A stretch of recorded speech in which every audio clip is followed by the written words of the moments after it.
আচ্ছা, সবাইকে আসসালামু আলাইকুম।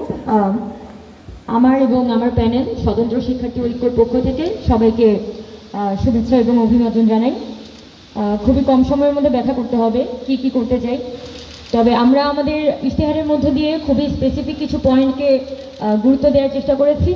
আমাদের প্যানেলের স্বতন্ত্র শিক্ষার্থী ঐক্যর যে মোটো, পলিটিক্যালি কনসিয়াস একাডেমিক ক্যাম্পাস, অর্থাৎ আমরা ঢাকা বিশ্ববিদ্যালয়ের মধ্যে প্রথমত ঢাকা বিশ্ববিদ্যালয়ের যে বর্তমান ছাত্র রাজনীতির কাঠামো, সেই কাঠামোর একটা বড় ধরনের পরিবর্তন চাই এবং সেই কাঠামোর পরিবর্তনের জন্য ঢাকা বিশ্ববিদ্যালয়ের সাধারণ শিক্ষার্থী, ঢাকা বিশ্ববিদ্যালয়ের ছাত্র রাজনীতির সংগঠন, প্রশাসন সকলের মধ্যে একটা সামাজিক চুক্তির মাধ্যমে ঢাকা বিশ্ববিদ্যালয়ের ছাত্র রাজনীতির একটি উপযুক্ত নীতিমালা হওয়া প্রয়োজন।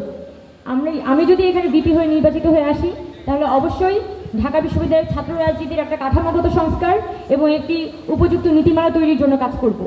দ্বিতীয়ত, ঢাকা বিশ্ববিদ্যালয়ের যদি ডাকসুকে আমাদের কার্যকর করতে হয় এবং আমাদের যে মুখের বুলি, সেই মুখের বুলিকে আমাদের মাঠে কাজে লাগাতে হয়, তাহলে প্রধান কাজ আমাদের ডাকসুকে নিয়মিত করতে হবে।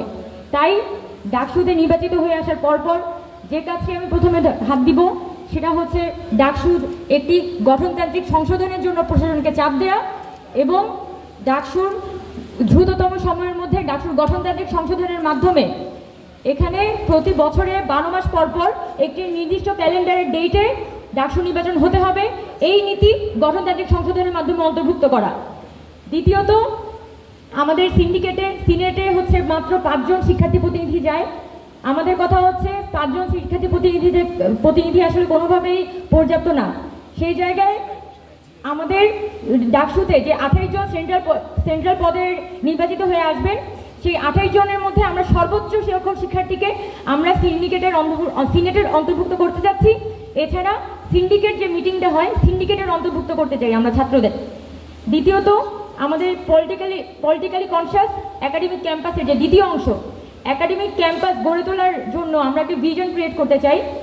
সেটার সূচনা হবে ঢাকা বিশ্ববিদ্যালয়ে cross departmental course sharing system. এইটার জন্য আমি বিশ্ববিদ্যালয়কে প্রেশারাইজ করব। সেটা হচ্ছে বিশ্ববিদ্যালয়ের মধ্যে পার্শিয়াল ওপেন ক্রেডিট সিস্টেম চালু করা। পৃথিবীতে বর্তমানে বেশিরভাগ বিশ্ববিদ্যালয়ে কিন্তু ওপেন ক্রেডিট সিস্টেম চালু আছে, যেখানে ঢাকা বিশ্ববিদ্যালয়ের যেখানে শিক্ষার্থীরা মাইনর যে কোর্সগুলো সেগুলো নিজের মতো করে চুজ করতে পারেন। সেই জায়গায় বর্তমানে যে 140 ক্রেডিট আছে, সেই 40 ক্রেডিটের মধ্যে 20 বা 25 ক্রেডিট আমরা স্টুডেন্টদের চয়েস সাপেক্ষে তারা যাতে কোর্স সিলেক্ট করতে পারে অন্য ডিপার্টমেন্টে, সেটা থেকে আমরা ফ্যাসিলিটেট করব। পাশাপাশি ল্যাব সংস্কার, গবেষণা বরাদ্দ বাড়ানো, শিক্ষক মূল্যায়ন পদ্ধতি, এই সকল ছোট ছোট যে অন্যান্য ইশতেহারগুলো আছে সেগুলো আমরা বাস্তবায়ন করার চেষ্টা করব। লাস্ট যে কথাটা বলবো, আমি যেহেতু নারী, তাই নারী নিরাপত্তা এখানে একটা প্রধান কোয়েশ্চেন। সো নারীদের এক হলের নারী যাতে আরেক হলে প্রবেশ করতে পারে এবং অনাবাসিক যে শিক্ষার্থীরা আছে তারা যাতে তাদের নিজস্ব হলে অন্তত রেস্ট নেওয়ার জন্য, খাওয়ার জন্য, নামাজ পড়ার জন্য যেতে পারে, সেটাকে আমরা ফ্যাসিলিটেট করব। পাশাপাশি ক্যাম্পাসে উদ্বাস্তু ভবগুণীদের অপসারণ এবং শাটল বাস অতি দ্রুত সময়ের মধ্যে চালু করা, সেটাকে ফ্যাসিলিটেট করবো। সবাই